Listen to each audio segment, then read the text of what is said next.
Inflammation, what inflammation is as far as natural healing is concerned. So the word is quite simple, right? It's inflammation. You're basically, in a really broad sense, you're inflamed. I like to think of it like you're on fire. Your body's full of acids. You're burning up, okay? And when you're burning up, things get dry. Things don't move. Fluid doesn't move properly. You know, there's a block of energy flow, lymph flow, nerve flow. You know, and then you start getting health issues because the cells are not hydrating as they should. The communication between the cells is not occurring as it should. So you start getting issues related to inflammation.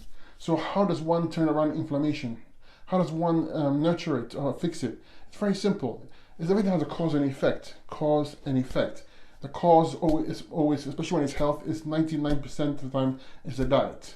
The foods you have been eating in the previous time, the foods that your parents have been eating, epigenetics, gets to you. Okay, so if you want to change something, it's always the diet, and that's where I come in, because I show you how to use the fruits and the raw veggies to hydrate, to move the lymph system, get the kidneys working better, to open up all the elimination channels so that your body can heal itself. You see, because the body is the self-healer. We are not the healers. The body is, meaning that no matter what tool you use, they're just there to make the body be able to heal itself. Okay, so the body is a self-healer.